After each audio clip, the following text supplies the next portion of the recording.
Olá, queridos, tudo bem? Tudo na paz? Graças a Deus, graças ao nosso eterno Criador. Mais uma vez, eu quero aqui deixar um vídeo para nosso crescimento espiritual. Só que dessa feita, eu quero trazer um vídeo um pouco diferente do habitual. Sabe, querido? Eu tenho minhas opiniões, e você sabe que eu já falei todas as minhas opiniões. Eu sempre entrego ela, descrevo-as com borracha nas mãos. O que eu quero dizer? Quando a minha opinião está errada, eu as apago. O que eu quero deixar é o seguinte: se você ficar comigo até o final desse vídeo, eu vou tentar trazer para você pelo menos a realidade das coisas. Eu chamo de consciência da realidade, ou seja, o nosso consumo, descarte, né? A sociedade que ela vive em agonia, não é? E nós vamos aqui procurar deixar para você alguma coisa que nós precisamos nos atualizar nos dias em que nós estamos vivendo, né? A sociedade, ela tem tantos desejos, não é? De compreender a palavra, compreender tudo o que acontece no seu dia a dia.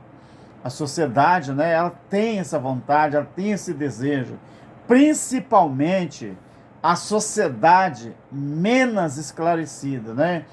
Agora, existem vários obstáculos que nós temos na nossa vida. Obstáculos que às vezes nos impedem da gente alcançar um patamar de conhecimento que deveríamos conhecer, justamente por causa do que?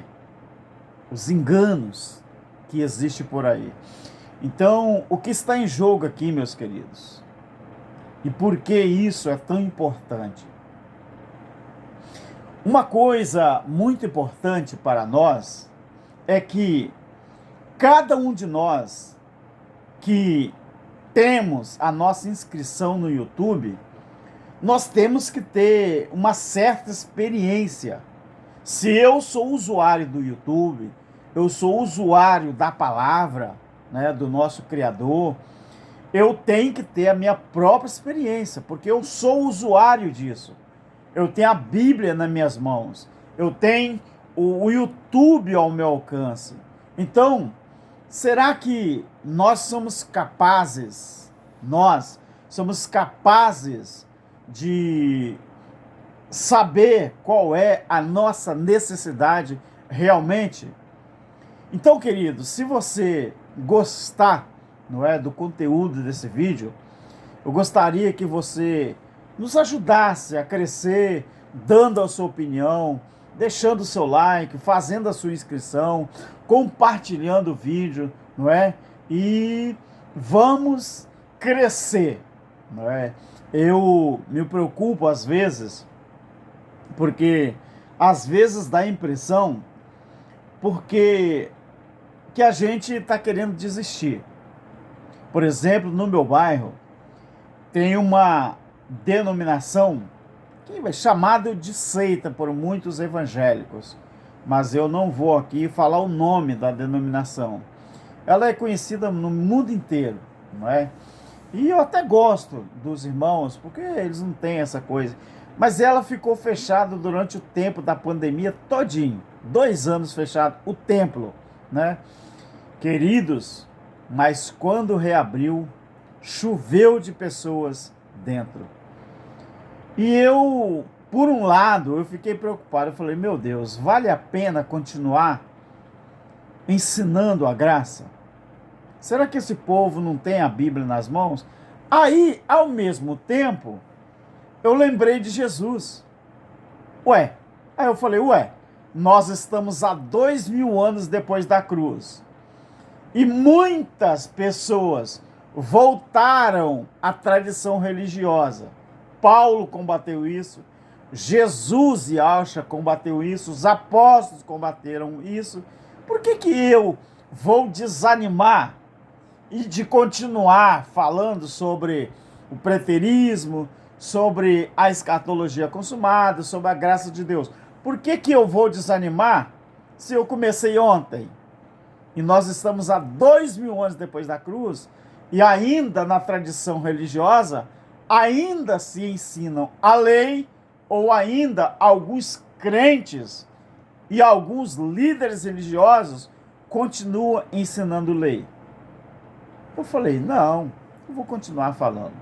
Meu querido, veja bem, o que eu quero falar nesse vídeo hoje é que alguns pontos, não é, sobre tudo que acontece na vida, na nossa sociedade de maneira em geral. Existe uma consciência da realidade que nós precisamos ter, né? Esse consumo, descarte que existe no meio da sociedade, né? A sociedade não parece, mas ela vive em agonia. Tanto a sociedade secular como a sociedade, vamos dizer assim, religiosa. Você sabia, primeiro ponto aqui, você sabia que a arrogância é a capa da insegurança? Você sabia disso? Como assim, Alberto? Como que o senhor explica isso? O que faz as pessoas ser arrogantes? Porque as pessoas se sentem inseguras de perder aquele posto que elas têm. Então, o medo de perder a sua pompa, o seu patamar, o seu lugar, o seu ego, a sua prepotência, a sua arrogância, então torna essas pessoas arrogantes. Dê uma olhadinha aí como é que eu uso o verbo? Na tradição religiosa, principalmente. Os patrões, as patroas, dá uma olhadinha. Quando surge alguém que parece que está se despontando como inteligente, mas se esse alguém for da classe menos favorecida, isso é na sociedade secular e também na sociedade religiosa. Quando surge alguém que começa a despertar, começa a fazer interrogações, aí esses que se dizem os caras, eles começam a se sentirem inseguros. Aí eles começam a mostrar as unhas. A arrogância faz isso. Segundo lugar, o conhecimento, meus queridos. Isso vale para todos nós, os ensinadores da graça. Você sabia que o conhecimento é um tipo de riqueza? Preste atenção. O conhecimento é um tipo de riqueza que você divide, mas ela nunca acaba. Mas isso aí incomoda os grandes. Isso incomoda os arrogantes. Quando você tem conhecimento e quer dividir com as pessoas, alguém olha para você com rabo de olho, com o pé atrás. Eu já fui escorraçado em templo religioso porque eu queria ensinar a verdade sobre a graça. O último ministério que eu pertenci, Ministério dos Homens, eu fui escorraçado, praticamente expulso. Eu poderia processar, porque esse líder religioso, ele não conhece. Ele demonstrou que ele não conhece as leis, não conhece a Constituição. Ele demonstrou com essa atitude que ele não conhece o Código Penal. Ele não conhece nada de jurisprudência. Então, o conhecimento, querido, é o tipo de riqueza que você divide, mas ela nunca acaba. Por quê? Porque, meu filho, se Deus te deu o conhecimento, pode dividir. Queiram os religiosos ou não, divida o seu conhecimento. Não pare, porque o conhecimento é o tipo de riqueza que você divide, mas nunca acaba. Então a fé no Evangelho, ô filho, a fé no Evangelho não tem chão sagrado. Conhecimento é uma riqueza que você divide, mas que nunca acaba. Todos os dias eu estou com a palavra na mão, lendo, estudando e escrevendo, para no dia seguinte, ou talvez 2 dias depois, colocar na plataforma do YouTube.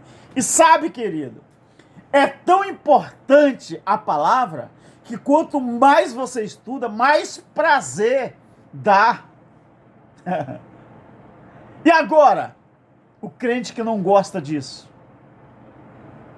Tem crente que tem ojerize com a Bíblia. Ele carrega ela quando vai para os templos. Chegou em casa, coloca lá naquele lugar onde ela estava. E só vai pegar na próxima vez que for para o templo. Não sabendo eles que o conhecimento é o tipo de riqueza que a gente divide, mas que nunca acaba. Quanto mais você divide conhecimento com os outros, mais o Criador te dá conhecimento. É uma fonte inesgotável. Então a fé que nós temos no Evangelho, ela não tem chão sagrado. A fé, você não precisa ter um chão sagrado para ter ela. Como pensam os religiosos? Os religiosos pensam que a fé, ela está no encontro específico que fizeram para estar ali reunido num templo. Querido, a fé no Evangelho do Eterno não tem chão sagrado. Não tem. Qualquer lugar, qualquer situação. Por quê? Porque os verdadeiros adoradores adoram em espírito e em verdade. Ou seja, a fé não tem chão sagrado.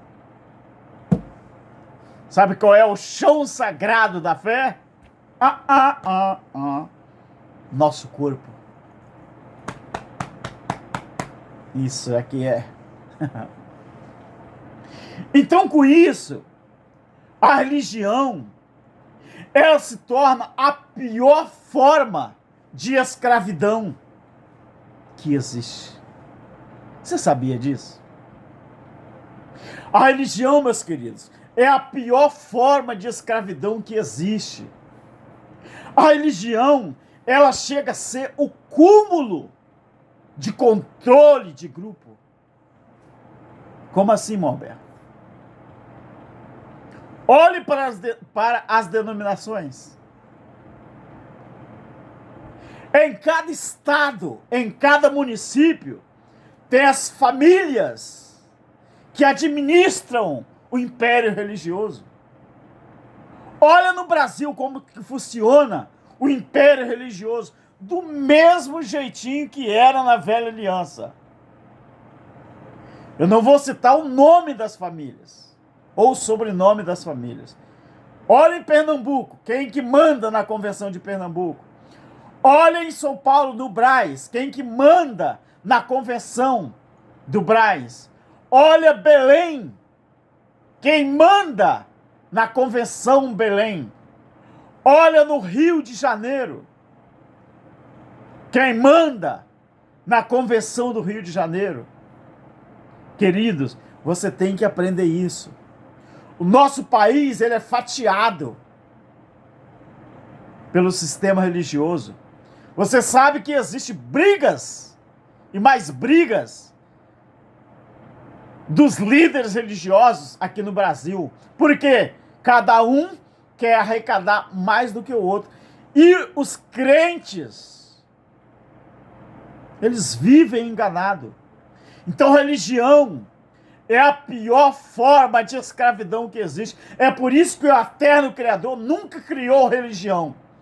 Os discípulos, os apóstolos, nunca criaram religião. Aí o homem criou religião e fala que foi o Criador. Mentira. Religião foi criada para prender as pessoas. Ela chega a ser o cúmulo do controle de grupo. E a coisa eu vou falar para você. Na religião, o patrimônio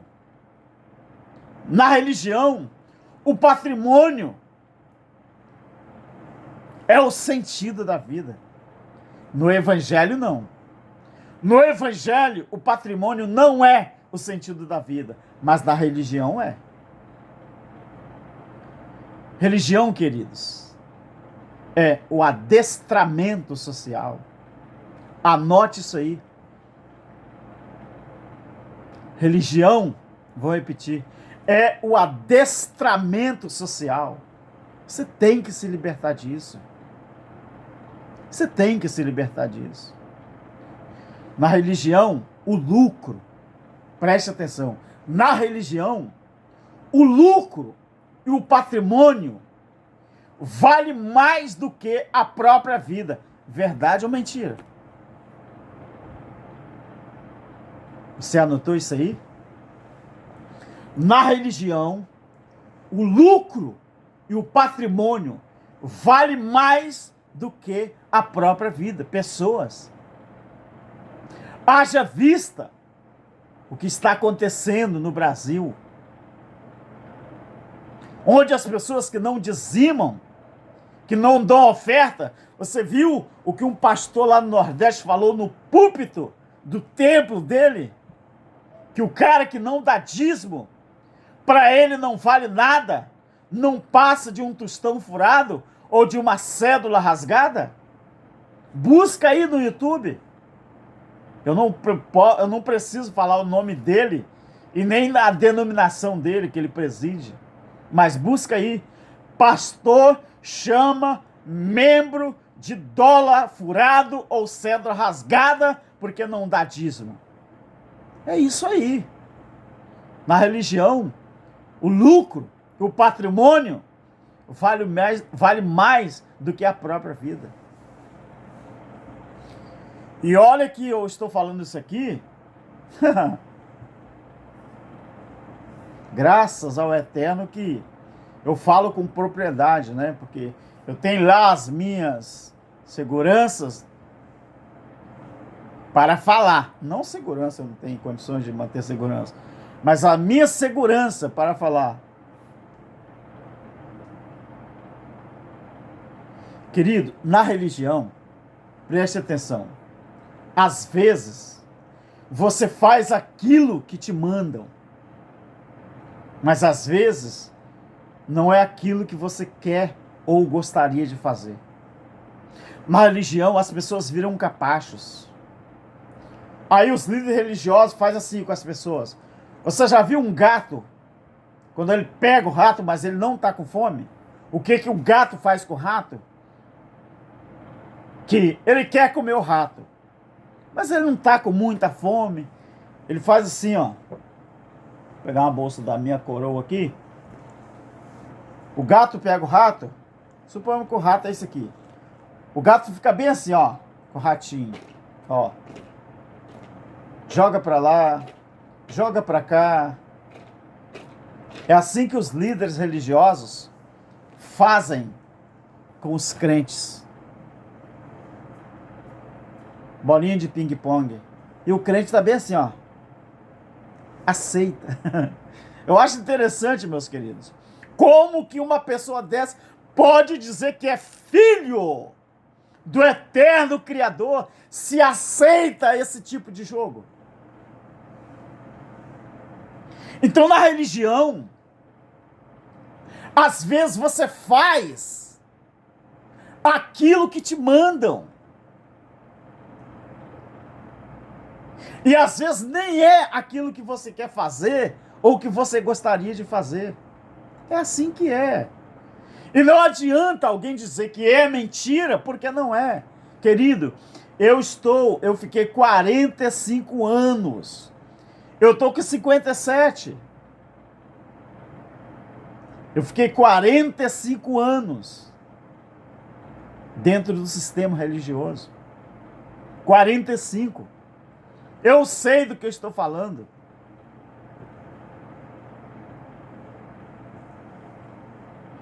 Então, querido, essa sociedade, ela vive em agonia. Principalmente a sociedade religiosa.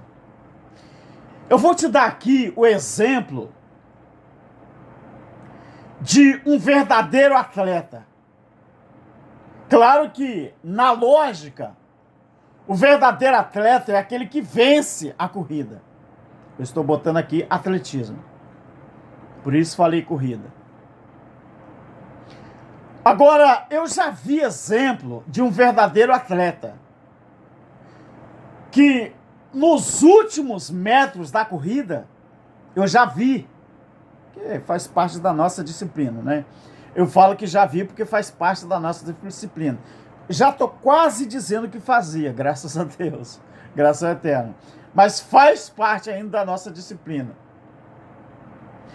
O atleta, eu já vi atleta que ficou ele e o segundo lugar nos últimos momentos. O primeiro lugar estava quase chegando. O primeiro lugar. E o atleta que estava em segundo lugar, ele veio aos poucos ultrapassando. Só que quem estava no segundo lugar estava quase vencendo a corrida. Aí sabe o que ele fez? Ele olhou do lado. E ele viu que aquele rapaz que estava em primeiro lugar, mas estava muito cansado, estava quase caindo. Sabe o que o atleta que estava em segundo e ia ganhar em primeiro fez? Eu já vi isso, não sei se você já viu. Ele atrasou a corrida, esperou o rapaz que estava em primeiro, agora ia perder em segundo, abraçou ele e caminharam juntos até o final da prova. Para mim, esse é o exemplo do verdadeiro atleta. A nossa vida, com isso que eu dei esse exemplo, não deveria ser uma competição.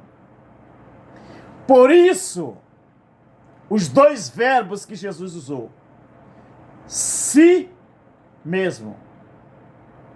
O maior mandamento, amar ao eterno Criador acima de todas as coisas, ou sobre todas as coisas, e ao seu próximo como se fosse você mesmo. Aquele atleta, ele olhou no seu companheiro e viu no seu companheiro como se fosse ele mesmo, porque ele estava em segundo e agora ele estava ganhando, mas ele olhou do lado e viu que todo o esforço do rapaz merecia os dois chegar juntos, e chegou. Então, querido, eu quero dizer isso aqui, que a nossa vida não deveria ser uma competição, mas infelizmente é uma competição. Vivemos numa sociedade em agonia. Nós vivemos numa sociedade que o consumo é descarte. Isso é consciência da realidade. Então, os líderes religiosos estão cada vez mais preocupados com os seus patrimônios, com a sua conta bancária. Olha o que está acontecendo no Brasil agora. Um monte de pastores envolvidos em fraudes gigantescas. Uns pedindo propina em dinheiro, outros pedindo propina em ouro. E pastores, querido, é assim que está o retrato da sociedade religiosa, a sociedade que vive em agonia. É por isso que eu digo, não tenha religião, tenha espiritualidade. Não tenha religião, tenha espiritualidade.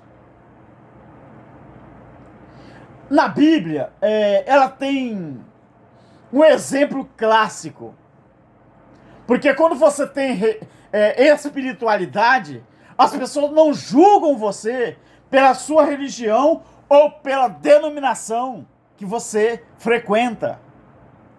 Espiritualidade, ela é vertical.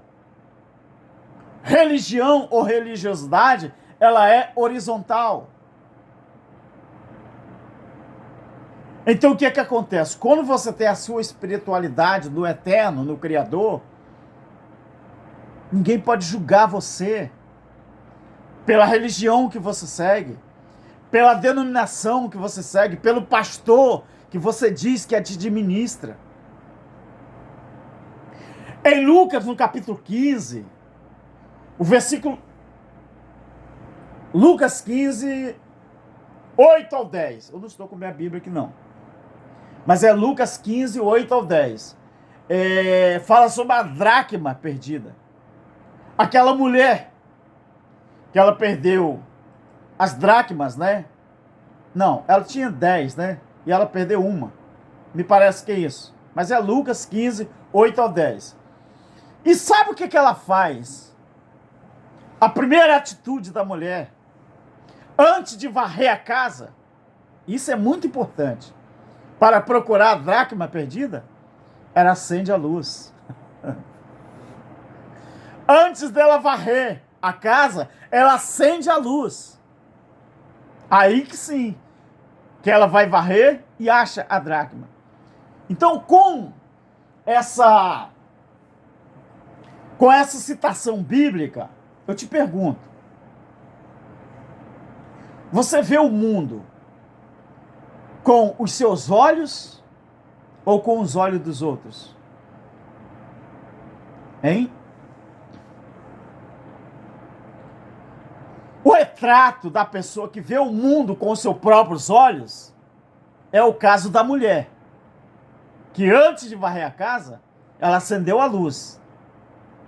E quantas pessoas, inclusive 99% dos crentes, quantos que querem enxergar